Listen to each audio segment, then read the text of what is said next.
दर्शकों, मोती रत्न ना सिर्फ एक खूबसूरती का प्रतीक है, बल्कि ये चंद्रमा से जुड़ा एक शक्तिशाली रत्न है। ये मन को शांत रखता है और साथ ही निर्णय लेने में मदद करता है। साथ ही धन, समृद्धि और सफलता दिलाने में आपको कहीं ना कहीं सहायक होता है। हरे कृष्ण दर्शकों, वैदिक एस्ट्रोकेज में आपका स्वागत है। मैं ज्योतिष आचार्य पूजा।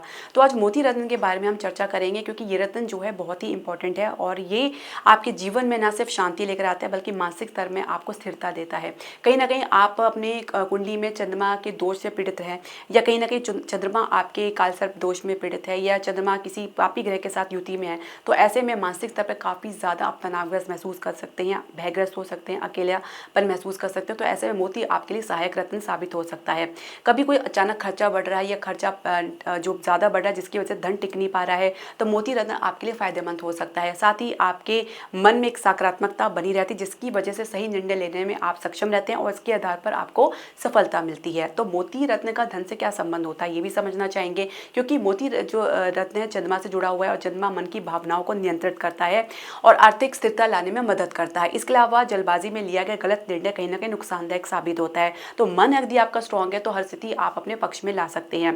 बिजनेस में अच्छी ग्रोथ आपको देखने को मिल सकती है। कम्युनिकेशन में अच्छा आप आकर्षण ला सकते हैं। अब किन लोगों को मोती रत्न पहनना चाहिए, जबकि मैंने जैसे बताया कि जिसका चंद्रमा कमजोर है या पीड़ित अवस्था में है, तो उनको मोती अवश्य धारण करना चाहिए। इसके अलावा बिजनेस में आपको कुछ रुकावट आ रही है, क्रिएटिविटी में कुछ कमी आ रही है, तो भी आप मोती धारण कर सकते हैं। बार बार नुकसान उठाने की वजह से भी आप अपने आप को संभाल नहीं पा रहे, तो मोती आपके लिए बहुत ही सर्वश्रेष्ठ रत्न साबित हो सकता है। और कुछ गलत इन्वेस्टमेंट में अगर आप फंस गए हैं, तो हानि की वजह से आप कहीं ना कहीं मानसिक स्तर पर बहुत ज़्यादा तनावग्रस्त हो रहे हैं, तो मोती आपके लिए एक अच्छा उपाय हो सकता है।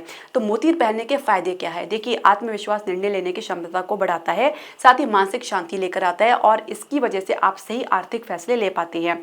गलत निवेश और आर्थिक नुकसान से आपका बचाव होता है। व्यापार और करियर में स्थिरता लेकर आता है, साथ ही परिवार में सुख शांति आपको देखने को मिलती है। अब मोती पहनने से क्या सावधानियां आपको बरतनी है? बिना किसी ज्योतिषीय परामर्श के कोई भी आप रत्न धारण ना करें। किसी सलाह या परामर्श के बाद ही आप कोई रत्न धारण करें। साथ ही नकली मोती पहनने का कोई फायदा नहीं होगा और मोती स्वच्छ होना चाहिए, 5.25 रत्ती से ऊपर का होना चाहिए। आप इसे चांदी की धातु में धारण कर सकते हैं और इसे अपनी छोटी उंगली में आप इसे पहन सकते हैं। साथ ही आप इसे सोमवार के किसी सोमवार के दिन ही पहने, कोई शुभ सोमवार के दिन इसको पहने और इसे गंगा जल से धोकर धूप दीप दिखाकर शिव जी के समक्ष रख के आप चाहे तो सोम के मंत्र का जाप कर सकते हैं। ओम सोम सोमेश्वराय नमः का 108 बार आप जाप करें, उसके बाद इसे धारण करें तो यह अधिक सक्रिय हो जाएगा। और मेष राशि वाले, वृश्चिक राशि वाले ज्योतिष की सलाह के बाद ही इसको पहने। अगर आपकी कर्क राशि या कर्क लग्न है तो आप मोती धारण कर सकते हैं। तो ये मोती पहनने का आपको थोड़ी सावधानी भी बरतनी है, जैसे कि मोती दोष युक्त नहीं होना चाहिए। साथ ही मोती सुच्चा होते जैसे मैंने बताया तो ही आपको लाभप्रद होगा। लेकिन फिर भी मैं आपको एक वार्निंग जरूर देना चाहूंगी, क्योंकि बिना ज्योतिषीय सलाह के, परामर्श के आप कोई भी रत्न धारण ना करें, क्योंकि इसके बाद ही आपको इसका परिणाम देखने को मिलेगा। मोती धारण करने के बाद अपने जीवन में बदलाव महसूस कर सकते हैं, खासकर आपके मानसिक स्तर पर जो भी आपकी जो अस्तव्यस्तता बनी हुई है, जो भी कलेश या जो भी तनाव बना हुआ है, वो मोती धारण करने से दूर होता है। साथ ही रिश्तों में गहराई में एक प्रकार से एक इमोशन डेवलप होता है, माता के साथ संबंध अच्छे बनते हैं। तो मोती काफ़ी कारगर रत्न है और इसे आप धारण करके काफ़ी इसका लाभ उठा सकते हैं। तो दर्शकों, आपकी जो भी प्रश्न, सजेशन या क्वेरी आप हमारे कमेंट बॉक्स में ज़रूर डालें। हरे कृष्णा।